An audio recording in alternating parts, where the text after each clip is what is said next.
여러분 안녕하십니까? 2019년 11월 16일 토요일 신문사설 비평 시작하겠습니다.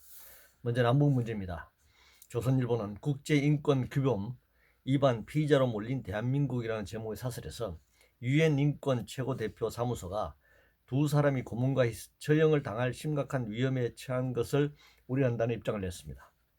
한국경신문은 남북한이 상하관계된 건가 묻게 하는 일이 쏟아지고 있다라는 제목의 사설에서 북한에서 고문 후유증으로 숨진 미국인 오토 윈비어 부모의 문재인 대통령 면담 요청을 거절했다.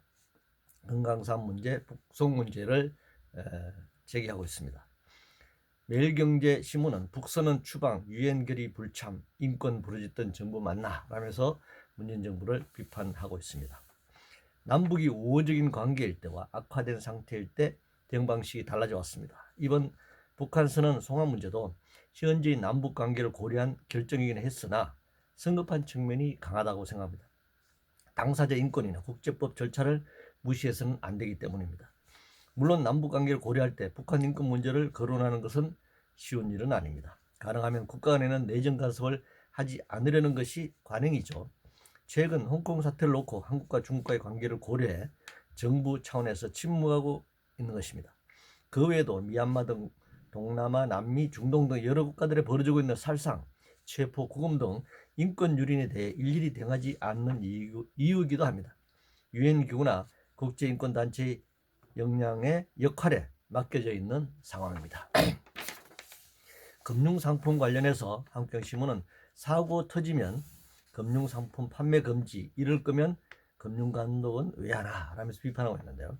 사고 나기 전에 투기적 금융상품 자체 판매를 금지시켜야 합니다. 대부분이 사기성 상품이며 단기적 차익을 남기고 먹튀하기 때문입니다. 금융이 상품 생산을 위한 투자나 소비를 위한 대출에서 역할을 하면서 경제를 순환시키는 수단이어야 하는데 스스로 투기적 상품화함으로써 자본주의 위기를 더욱 증폭시키면서 빈부격차를 확대시켜 나가고 경제를 혼란하게 하는 것입니다.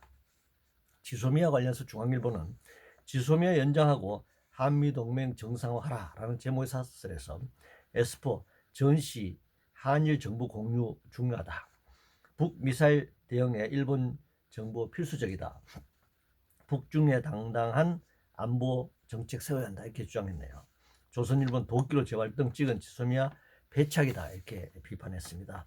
지소미아 연장 중단이 제발 찍은 것이 아니라 박근혜 정권 탄핵 국면에서 미국의 강압에 의해 지소미아를 체결한 것 자체가 재발등을 찍은 것입니다. 한반도 유사시 한국, 일본으로부터 별도 군사 정보를 받아야 할 이유가 없습니다.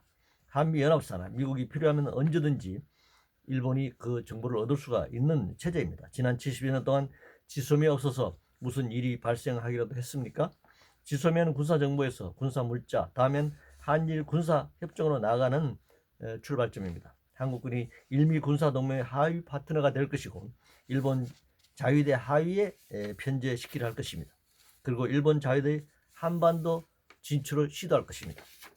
한미동맹 관련해서 동아일보는 분담금 지소미아의 훈련 축소까지 동맹 강화 역으로 간 SCM, 매일경제신문은 한미동맹 진통 겪을수록 더 단단해져야 한다라는 사설 제목으로 한미안보협의회 SCM을 앞두고 이런 지적을 했습니다.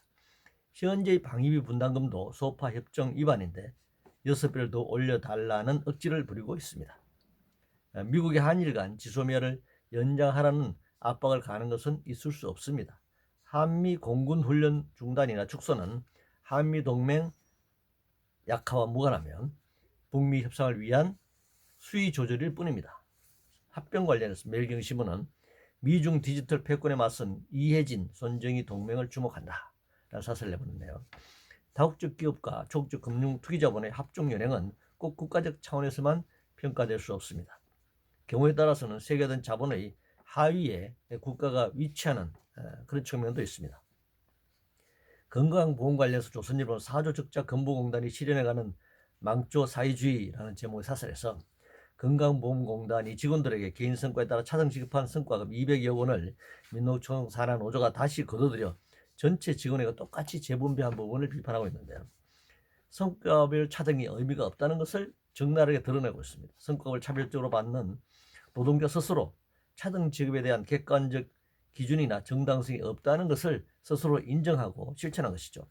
건보공단이 적자를 강조하고 있는데 당해 연도의 적자만 부각시킬 것이 아니라 적립금과 비교해야 하고 정부가 복지 차원에서 지원해야 할 역할에 대해서는 지금 함구하고 있는 겁니다.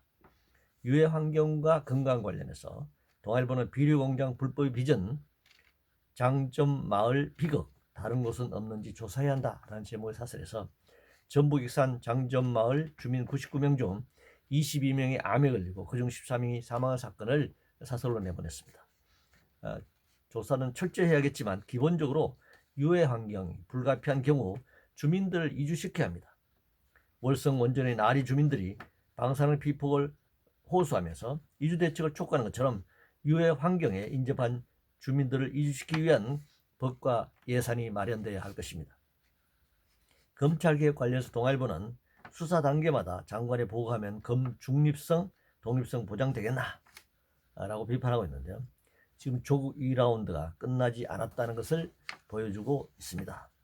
기업 관련해서 한국경제신문은 기업들이 해외 아닌 국내에서도 나를 펼 수 있게 해야 한다라는 제목의 사설에서 라인 야후재팬, 한일 IT 동맹, 현대차는 동남아 공약, 국내선 투자 규제, 노동 경직성 정세로 기업 투자 뒷걸음, 야성적 중동 일깨워 세금 내는 일자리 쏟아내게 해야 한다.